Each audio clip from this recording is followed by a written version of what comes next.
اعوذ باللہ من الشیطان الرجیم بسم اللہ الرحمن الرحیم۔ میرا نام زاہدہ فردوس ہے۔ میں آپ سے بہت ہی خاص بات کرنے والی ہوں۔ ایک مسلمان ہونے کے ناطے ہم سب پر فرض ہے کہ ہم نبی کریم صلی اللہ علیہ وسلم کے پیغام کو دنیا کے کونے کونے تک پھیلا دیں۔ آخر وہ پیغام کیا ہے اور فرض کس کا ہے، یہ لوگوں کو سمجھ نہیں آ رہی۔ ہم سب کا یہ مسئلہ ہے۔ نبی علیہ السلام کا ایک ایک لفظ اتنا قیمتی ہے کہ جس سے ایک مسلمان کا دنیا میں آنے کا پرپس کلیئر ہو جاتا ہے۔ آخری خطبہ یاد کریں جس میں نبی علیہ السلام نے فرمایا تھا کہ کیا آپ لوگ گواہ ہو کہ میں اپنا کام خوش اسلوبی سے میں کر چکا ہوں اور اللہ کا پیغام آپ تک پہنچا دیا ہے؟ تو لوگوں نے بیک وقت کہا جی ہاں ہم لوگ گواہ ہیں۔ پھر نبی علیہ السلام نے کہا تو پھر پوری دنیا میں یہ وائرل کر دو کہ دنیا کے ایک کونے سے دوسرے کونے تک پہنچا دو کہ لوگوں کی زندگی کا مقصد کیا ہے اور وہ کیسے اس سے آگاہ ہوں۔ اور وہ مقصد کیا تھا؟ اشہد اللہ الہ الا اللہ و اشہد ان محمد عبدہ و رسولہ، کہ نبی کریم صلی اللہ کہ اللہ ایک ہے اور اس کا نبی رسول صلی اللہ علیہ وسلم آخری نبی ہیں اور اس کے بندے ہیں، ان کے بعد کوئی نبی نہیں آنے والا۔ آپ دیکھیں کہ قرآن ہی وہ واحد کتاب ہے جس کے ذریعے ہم زندگی اور موت کے قوانین سیکھ سکتے ہیں۔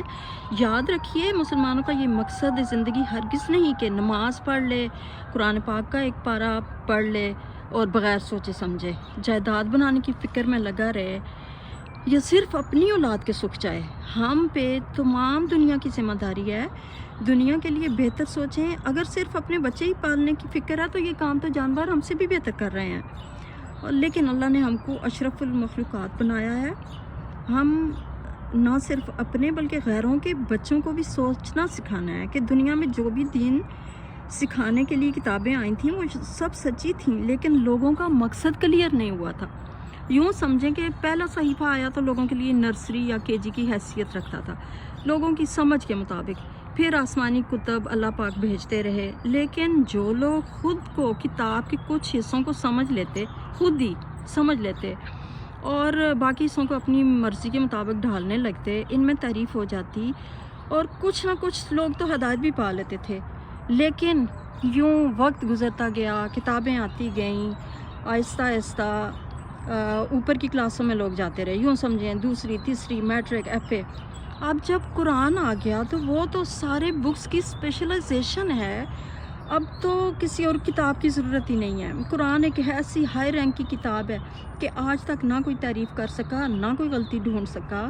یعنی اللہ نے اپنا وہ فرمان انا نزلنا الذکر و انا لہ لحافظون کو سچ کر دکھایا، اور اس کتاب کی ایسی حفاظت فرمائی کہ آج دشمن اس کو مٹانے کے در پہ ہے، اس کو مٹانے کی پوری کوششیں کر رہے ہیں لیکن کامیاب نہیں ہو پا رہے۔ ایون کہ جو سائنسدان اٹھتے ہیں نا اس کی مخالفت کرنے کے لیے، اور وہ کہتے ہیں کہ ہم لوگ اس کی خرابیاں نکالتے ہیں، تو وہ جب اٹھتے ہیں تو وہ خود ہی لا الہ الا اللہ کا اقرار کرنے کے لیے مجبور ہو جاتے ہیں۔ یاد رکھیں کہ یہ چند روزہ زندگی ایسے ختم ہو جائے گی جیسے پانی کا بلبلہ ہو، کیونکہ کروڑوں سالہ زندگی کے سامنے زندگی کی اہمیت ہی کیا رہ جاتی ہے۔ اصحاب کہف کا واقعہ لیں، اب اس واقعے کو بھی میں ایک دفعہ آپ کے سامنے پریزنٹ کروں گی کہ وہ 300 سال سوتے رہے اور جب جاگے تو ایک دوسرے سے کیا کہنے لگے کہ ہم کتنا سوئے ہیں، تو ان کا یہی انہیں پتہ چلا کہ ہم لوگ دن کا کچھ حصہ سوئے ہیں۔ اسی طرح اللہ پاک نے فرما دیا ہے کل نفس ذائقۃ الموت، تو ہر سی روح نے موت کا ذائقہ چکھنا ہے۔ تو پھر کیوں نہ ہم لوگوں کے اس پیغام لوگوں کے سامنے اس اللہ کے پیغام کو ایسے وائرل کرتے ہیں جیسے ایک ڈانس ویڈیو وائرل ہو جاتی ہے، جیسے ایک ڈرامہ وائرل ہو جاتا ہے۔ اور قرآن کو سمجھے بغیر نہیں مرنا، اس کا پیغام آگے پہنچانا ہے، چاہے ہم زندگی میں کتنے مصروف کیوں نہ ہوں، کیونکہ ہمارا دین اور دنیا ایک دوسرے سے الگ نہیں ہے۔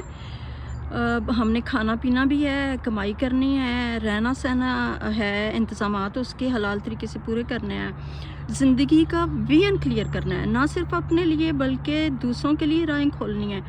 ہر شخص نے اپنی استطاعت کے مطابق اس میں اپنا حصہ ڈالنا ہے، اگرچہ کہ ہر انسان کے سوچنے کا انداز الگ ہے، بات کرنے کا، بات پہنچانے کا انداز الگ ہے۔ کچھ لوگ جو ہیں وہ مسجد میں جا کے بول سکتے ہیں، کچھ کسی جلسے میں بول سکتے ہیں، کچھ لکھ سکتے ہیں، کچھ ویڈیوز بنا سکتے ہیں، لیکن ہر انسان کے اندر ایسی صلاحیتیں موجود ہیں کہ وہ اللہ کے پیغام کو آگے پہنچائیں اور نبی علیہ السلام کے اس خطبے کی اس بات کا پاس رکھیں جو انہوں نے کہا تھا، اس کو پورا کرنا ہماری زندگیوں کا مقصد ہے۔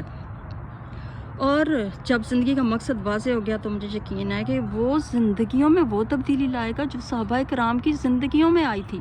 صحابہ کرام ادھر سے آیت سنتے اور ادھر سے اس کو اپلائی کر لیتے، انہیں یقین ہو جاتا کہ یہ سب سچ ہے، تو کیونکہ ان کی زبانی عربی تھی، انہیں پتہ تھا۔ اور ہم لوگ بغیر سمجھے پڑھ رہے ہیں، ہمارے بچوں کو ہم لوگ یہ تعلیم نہیں دے رہے کہ ہم لوگوں نے قرآن کو سمجھنا کیسے ہے۔ جب سمجھ آ جائے گی تو انشاءاللہ مسلمان کو اللہ پاک نے دنیا میں وہ کامیابی دینی ہے کہ آخرت بھی کامیاب اور دنیا بھی کامیاب ہو جائے گی۔